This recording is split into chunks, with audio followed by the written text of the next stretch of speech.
a virus with a death rate higher than COVID. So do you have an update on the Hantavirus? Here are the top 3 myths circulating about the Hantavirus. And what's happening right now is very real. On a cruise ship in the Atlantic. So the question now, Health officials have found an American passenger from the cruise ship Outbreak has tested positive. should we be worried? If you've been on the internet over the last few weeks, you've probably noticed a massive wave of panic. News headlines are screaming about a quarantined virus on a cruise ship, and the comment sections are filled with pandemic anxiety. But before you start stockpiling toilet paper, let's take a step back. Today, we are taking this headline into the studio to separate media panic from biological reality. What is this virus? What are the numbers? And why does our post-COVID mentality make us vulnerable to this exact type of fear? Let's start with the hard facts. On May 2nd, 2026, the World Health Organization was formally notified of a severe respiratory illness clustered aboard a wildlife expedition cruise called the MV Hondius. As the ship traveled through remote regions, passengers began falling ill. By the time international health agencies intervened, the culprit was officially identified to be Andes Hantavirus.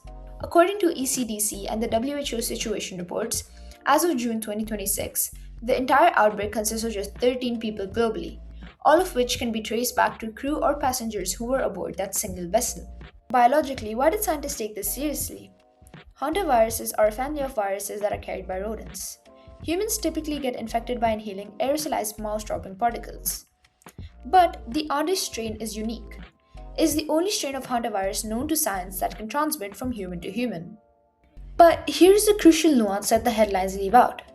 According to the ECDC's formal risk brief, human-to-human transmission of the Andes virus is incredibly rare and requires prolonged, close physical contact, the exact kind of environment you get when sharing small, enclosed cabins on a ship for weeks. Furthermore, genetic sequencing confirms that this isn't a new mutated supervirus. It's a standard zoonotic spillover event from a South American rodent reservoir. The WHO has explicitly stated that the global risk to the general public remains extremely low. It is physically incapable of spreading like wildfire through a community like a respiratory illness such as influenza or coronavirus does. So if the actual data shows a contained low-risk event of 13 cases, why did the internet react like the world was ending? Well, the answer lies in a psychological concept called availability salience, heavily multiplied by collective trauma. 2020 changed the baseline architecture of the human brain. Before the COVID-19 pandemic, if the average person saw a headline about a rare virus on a cruise ship, they would have just scrolled past it. It felt like a distant, abstract sci-fi plot.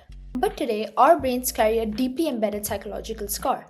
We live through a reality where a distant headline did turn into a global lockdown that upended our lives, isolated from our friends, and disrupted our education. Because the memory is so heavy and visually vivid, your brain uses what psychologists call the availability heuristic. It assumes that because a global pandemic happened recently, it is highly likely to happen again right now. Your threat detection system, the amygdala, is basically suffering from a collective form of PTSD. The phrase cruise ship quarantine acts as a massive psychological trigger, bypassing your logical prefrontal cortex and sending you straight into fight or fight. Modern social media algorithms exploit this exact scar. The algorithm doesn't know the biological difference between Andes Hantavirus and COVID-19, but it does know that when you click on a video out of fear, you watch longer. It weaponizes our fresh history of the pandemic panic to keep us doom scrolling, transforming a tiny localized medical anomaly into a global psychological crisis. The next time you see the internet spiraling over a new health headline, I want you to apply some cognitive first aid. Don't look at the comments, look at the primary data from verified sources like the WHO or ECDC. Ask yourself, am I reacting to the actual biological threat of this virus? Or am I just reacting to the ghost of 2020? Your brain is hardwired to protect you. But in the digital age, you have to protect your brain from the hype. If this deep dive helped calm down the chaos in your feed today, hit that subscribe button for more rational science inside of the studio. Drop a comment down below on how you handle headline anxiety. Stay rational and I'll see you in the next video.